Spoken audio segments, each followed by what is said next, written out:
పరాశక్తి. శివకార్తికేయన్, శ్రీలీల వీళ్ళిద్దరి కాంబినేషన్‌లో వచ్చిన సినిమా ఇది. వీళ్ళిద్దరితో పాటు ఇంకా చాలామంది స్టార్స్ అయితే ఉన్నారు ఈ సినిమాలో. అసలు ఈ సినిమాకి పరాశక్తిని కాకుండా మాతృభాష వర్ధిల్లాలని పెట్టాల్సింది. ఎందుకన్నానో ఈ విషయం సినిమా చూసినోళ్ళకైతే అర్థమవుతది. ఈ సినిమా జీ5లో అయితే స్ట్రీమ్ అవుతుంది. తెలుగులో రిలీజ్ అవ్వాల్సింది. బట్ రిలీజ్ అయితే అవ్వలేదు. సో లేట్ చేయకుండా ఈ సినిమా రివ్యూకి అయితే వెళ్ళిపోతాం. దానికన్నా ముందు ఎవరైనా మన ఛానల్ సబ్స్క్రైబ్ చేసుకోకపోతే వెంటనే అయితే సబ్స్క్రైబ్ చేసుకోండి. ఇక కథ కోసం మాట్లాడుకుంటే బ్రిటిష్ వాళ్ళు మన ఇండియాని వదిలేసి వెళ్ళిపోయిన తర్వాత మన కాంగ్రెస్ ప్రభుత్వం అయితే వచ్చింది. ఆ వచ్చిన తర్వాత ఏంటంటే దేశం మొత్తం ఒకటే లాంగ్వేజ్ ఉండాలి, అది కూడా హిందీ అయి ఉండాలి అని చెప్పేసి ఒక రూల్ తీసుకొద్దామని చెప్పి అయితే వాళ్ళు ట్రై చేస్తుంటారు.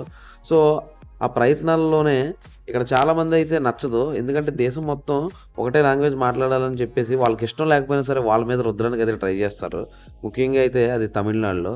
సో అక్కడ ఉన్న చాలామంది స్టూడెంట్స్కి అయితే నచ్చదు. దాన్ని అపోజ్ చేస్తారు. వాళ్ళైతే ప్రొటెస్టులు గట్రా చేస్తూ ఉంటారు. సో అలాంటి టైంలో హీరో అయితే తన ప్రొటెస్ట్ని మధ్యలో వదిలేయాల్సి వస్తుంది. ఎందుకు వదిలేశాడు, ఆ తర్వాత మళ్ళీ ఎందుకు రీజాయిన్ అవ్వాల్సి వచ్చింది అన్నది ఈ సినిమాలో ఉన్న కథ. ఆ తర్వాత ఇంతకీ ప్రొటెస్ట్ వల్ల వాళ్ళు కోల్పోయింది ఏంటి, వాళ్ళు సాధించింది ఏంటి అన్నది సినిమాలో చూపించారు. ఇది ఈ సినిమాలో ఉన్న కథ. సినిమాలో ఫస్ట్ హాఫ్ అయితే చాలా చాలా బాగుంది, ఇంట్రెస్టింగ్ అనిపించింది. ఇంటర్వెల్ వరకు అయితే నాకు చాలా చాలా నచ్చింది. స్టార్టింగ్ సీన్ నుంచి కూడా ఎక్సలెంట్గా ఉంది. బేసిక్గా ఎవరికైతే తన లాంగ్వేజ్ని ఎక్కువ ఇష్టపడతారో వాళ్ళకైతే బాగా కనెక్ట్ అవుద్ది అనిపిస్తుంది నాకు. ఇక సెకండ్ హాఫ్కి వచ్చేసరికి సినిమాలో మనం ఫస్ట్ హాఫ్ ఇచ్చినంత ఇంపాక్ట్ అయితే ఇవ్వలేదు. కొంచెం స్లోగా అయితే నడిచినట్టు అనిపించింది నాకు. బట్ సెకండ్ హాఫ్‌లో ఏదో చిన్న చిన్న ఎమోషన్స్ ఉంటాయి. ఒకటి, 2 అవి పర్లేదు బానే వర్కౌట్ అయినియి. బట్ ఓవరాల్‌గా అయితే ఫస్ట్ హాఫ్ ఉన్నంత ఇంపాక్ట్ అయితే సెకండ్ హాఫ్ అయితే క్రియేట్ చేయలేదు. ఆ తర్వాత పాటలు కూడా పర్లేదు. సినిమాకి తగ్గట్టు అలా ఎళ్ళిపోతాయి. ఒక పాట ఒకటి నాకు అనిపించింది అంతే. మిగతాయన్నీ అంతగా అయితే ఎక్కలేదు.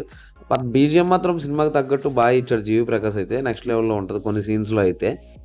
ఇక నెక్స్ట్ పర్ఫార్మెన్స్ కోసం మాట్లాడుకుంటే 'శివకార్తికేయన్' అయితే ఇరగదీసాడని చెప్పుకోవచ్చు. అతను ఇప్పుడేటి ఎప్పటినుంచో ఇరగదీస్తాడు చాలా సినిమాలు.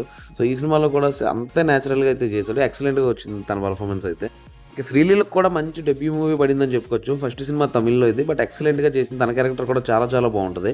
ఆ తర్వాత 'జయం రవి' కోసం మాట్లాడుకోవాలి. 'జయం రవి' అయితే పర్లేదు. ఉన్నంతలో అయితే డీసెంట్‌గానే చేశాడు. బట్ తన నుంచి అయితే ఇంకా ఎక్కువ ఎక్స్‌పెక్ట్ చేశాను నేనైతే. లేదు విలన్‌గా అయితే డీసెంట్‌గానే చేశాడు తను కూడా. ఆ తర్వాత అథర్వ కోసం మాట్లాడుకోవాలి. అథర్వ తమ్ముడు క్యారెక్టర్‌లో అయితే ఎక్సలెంట్‌గా చేశాడు. 'శివకార్తికేయన్' తమ్ముడు క్యారెక్టర్‌లో చేశాడు.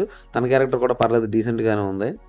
ఇక ఆ తర్వాత 'రానాన్న' కోసం మాట్లాడుకోవాలి. 'రానాన్న' క్యామియో నేను ఏదో ఉంటదేమో అని ఎక్స్‌పెక్ట్ చేశాను. బట్ చాలా సింపుల్‌గా అయితే ముగించేశారు. సో 'రానాన్న' ఫ్యాన్స్‌కి అయితే మాత్రం ఒక ఇంత డిసప్పాయింట్ అయ్యుండొచ్చు మేబీ. ఇక డైరెక్టర్ 'సుధా కొంగర్' కోసం మాట్లాడుకుంటే తన గత చిత్రాలతో పోలిస్తే ఈ సినిమా అయితే అంత ఇంపాక్ట్ అయితే క్రియేట్ చేయలేదని చెప్పుకోవచ్చు. ఎందుకంటే తన సినిమాలు అయితే చాలా చాలా నచ్చినాయి నాకు ముందు సినిమాలు. బట్ ఈ సినిమా వాటిని దృష్టిలో పెట్టుకుంటే గ్యారంటీగా నిరాశ అయితే కలిగిస్తది. నాకైతే అలానే అనిపించింది. డిసప్పాయింట్ అయ్యాను. ఓ రేంజ్‌లో ఉంటదేమో అనుకున్నాను. అలాగని చెప్పేసి తీసి పడేసే విధంగా కూడా లేదు. సినిమా పర్లేదు. ఒక యావరేజ్ సినిమాగా అనిపించింది. బట్ ఎవరికైతే ఎక్కువ లాంగ్వేజ్ అంటే ఇష్టం ఉంటదో వాళ్ళకైతే బాగా కనెక్ట్ అవుతది ఈ సినిమా డెఫినెట్‌గా. సో 'శివకార్తికేయన్', 'శ్రీలీల' వీళ్ళిద్దరి కోసం అయితే ఓ లుక్ ఇచ్చి సినిమా. అలాగే మరిన్ని ఇలాంటి ఇంట్రెస్టింగ్ రివ్యూస్ కోసం సబ్స్క్రైబ్.